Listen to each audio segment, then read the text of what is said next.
প্ৰথম প্ৰশ্নটোলৈ আগবাঢ়ো the best time to learn a second language is in দ্বিতীয় ভাষা এটা শিকাৰ সৰ্বশ্ৰেষ্ঠ সময়টো হৈছে ইয়াৰ শুদ্ধ উত্তৰ হ'ব A early childhood next question learning a language means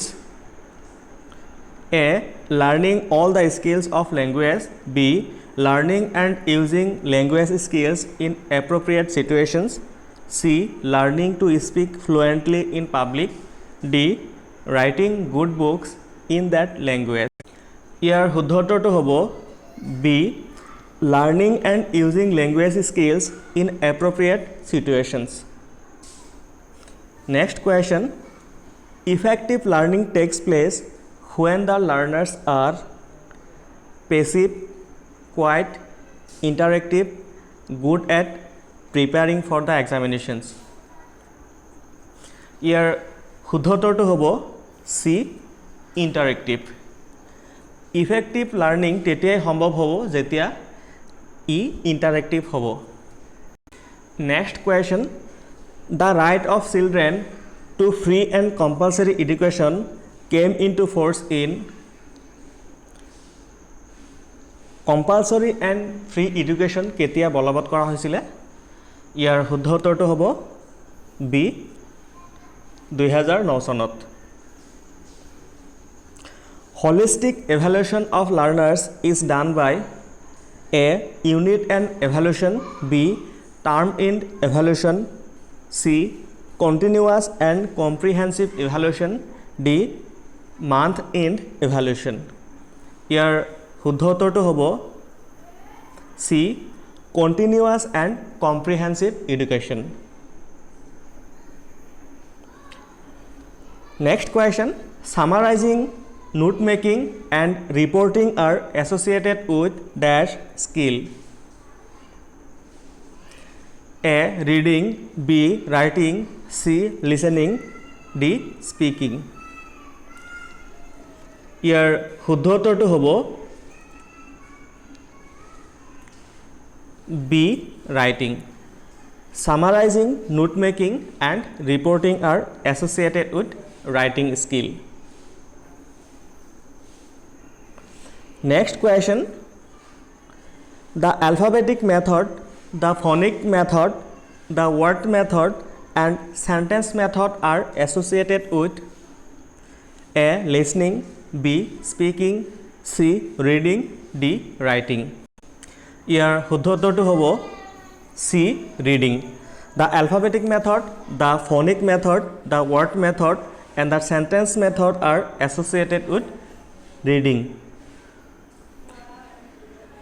in continuous and comprehensive evaluation the teacher tries to A find out what extent the learning objectives are achieved B make the learner assess the teacher C identify the special needs of the learners in a group d make the learner by cramming learning ইয়াৰ শুদ্ধ উত্তৰটো হ'ব a find out to what extent the learning objectives are achieved অৰ্থাৎ সামগ্ৰিক আৰু অবিৰত মূল্যায়নৰ দ্বাৰা শিক্ষকজনে তেখেতৰ লাৰ্ণিং অবজেক্টিভছখিনি কিমান ফলপ্ৰসূ হৈছে ছাত্ৰ ছাত্ৰীয়ে কিমানখিনি শিকিছে সেই বিষয়ে মূল্যায়ন কৰিব পাৰে বা গম পাব পাৰে next question according to the language teaching experts the early education of a child should be in A. the first language B. second language C. foreign language D. multi-language ইয়াৰ শুদ্ধ অপশ্যনটো হ'ব A. the first language According to the language teaching experts, the early education of a child should be in the first language. Reading stories, novels, comics and cartoons facilitates dash reading. A. Intensive reading. B. Extensive. C. Loud. D. Shadow. ইয়াৰ শুদ্ধ উত্তৰটো হ'ব B. Extensive. Reading stories, novels, comics and cartoons facilitates extensive reading. Metalinguistic awareness is A. the ability to think and talk about language. B, the ability to connect the distinctive sounds in words to letters. C, understanding of the mapping principles between sounds and meaning. D, the ability to recognize writing from other visual marks. ইয়াৰ শুদ্ধ উত্তৰটো হ'ব A, the ability to think and talk about language. Next question, whose skills are receptive? A, listening and speaking. B, listening and reading. C, reading and writing. D, writing and speaking. ইয়াৰ শুদ্ধ উত্তৰটো হ'ব C, reading and writing. Next question, point out the complex sentence. A, they are very wise people. B, you know me well. C, she does not sing. D, although he was wealthy, he was still unhappy. ইয়াৰ শুদ্ধ অপশ্যনটো হ'ব D, although he was wealthy, he was still unhappy. এইটো এটা complex sentence. এটা complex সেন্টেন্সত এটা independent close আৰু at least এটা dependent close অথবা সাবঅৰ্ডিনেট ক্লজ থাকে। আৰু লগতে মনত ৰাখিব এটা কমপ্লেক্স সেন্টেন্সত দুই বা ততোধিক সেন্টেন্স এটাৰ লগত আনটো লগ লাগি থাকে। Next question, which of the following sentences is negative? A, I come from a rich family. B, you can do all this in no time. C, he does not listen to me. D, they are very gentle people. ইয়াৰ শুদ্ধ উত্তৰটো হ'ব C, he does not listen to me. কোনো সেন্টেন্সত যদি not অথবা never থাকে সেই সেন্টেন্সটো negative হয়, মনত ৰাখিব। Which of the following sentences has a transitive verb? A, she walks in the morning daily. B, he is running very fast. C, she writes well. D, I killed a snake last night. ইয়াৰ শুদ্ধ উত্তৰটো হ'ব D, I killed a snake last night. এইখিনিতে আহক আমি ট্ৰেন্সিটিভ ভাৰ্বনো কি সেই বিষয়ে জানি লওঁ। ট্ৰেন্সিটিভ ভাৰ্ব হ'ল যি ভাৰ্বৰ এটা বা ততোধিক অবজেক্ট থাকে। এই সেন্টেন্সটো যদি আমি লক্ষ্য কৰোঁ ইয়াত এ স্নেক হৈছে এটা অবজেক্ট আৰু शी ৰাইটছ নভেল ইয়াত কোনো অবজেক্ট নাই। তাৰপিছত he is running very fast ইয়াতো কোনো অবজেক্ট নাই আৰু she works in the morning daily এই সেন্টেন্সটোতো অবজেক্ট নাই। এই সেন্টেন্সটো লক্ষ্য কৰক, she gives me a book। এই সেন্টেন্সটোত দুটা অবজেক্ট আছে, এটা হৈছে মি আৰু আনটো হৈছে a book. Which part of speech is the word brave? Noun, adjective, pronoun, preposition. ইয়াৰ শুদ্ধ অপশ্যনটো হ'ব B, adjective. Adjectives are one of the English parts of speech that tells you more about a noun. অৰ্থাৎ adjective নাউনৰ বিষয়ে কয়, মনত ৰাখিব। Next question, choose the correct pronoun to complete the following sentence. This dress is dash and that one is mine. ইয়াৰ শুদ্ধ উত্তৰটো হ'ব B, yours. ইয়াত yours হৈছে possessive pronoun, মনত ৰাখিব। Next question, which one of the following words can be made plural by adding a suffix en?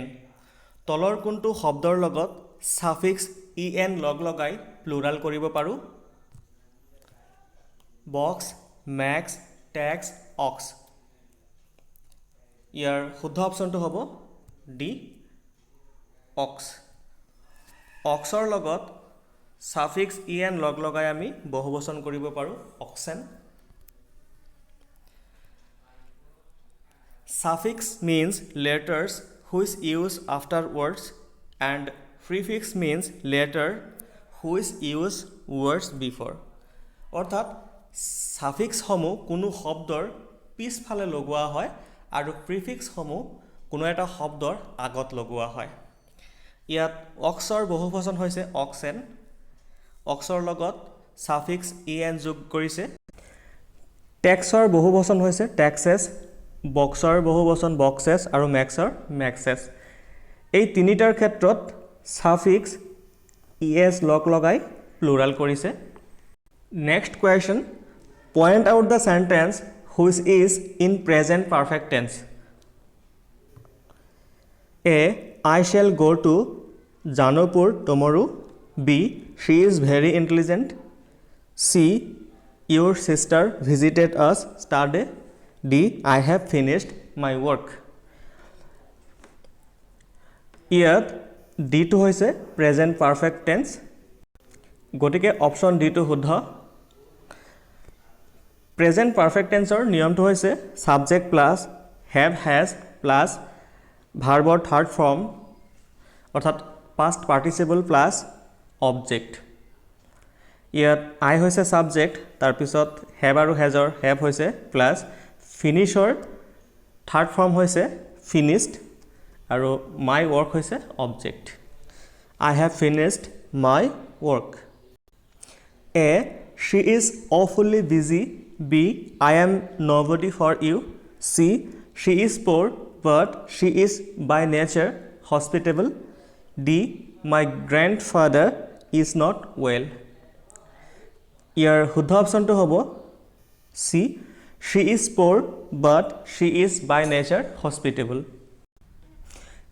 conjunction a word that is used for joining other words phrases or sentence conjunction সমূহ দুটা শব্দ অথবা phrase বা sentence জোৰা লগোৱাত লগ লগোৱাত সহায় কৰে she is poor she is by nature hospitable এই sentence দুটাক বাট কনজাংশনে কি কৰিছে জোৰা লগাইছে কনজাংশনৰ কাম হৈছে শব্দ ফ্ৰেজ অথবা সেন্টেন্স জোৰা লগোৱা এইটোৱে আছিল আমাৰ শেষৰটো প্ৰশ্ন যদি ভিডিঅ'টো ভাল লাগে তেনেহলে এনেকুৱা টাইপৰ এডুকেশ্যনেল ভিডিঅ' পাই থাকিবলৈ আমাৰ চেনেলটো সাবস্ক্ৰাইব কৰি দিব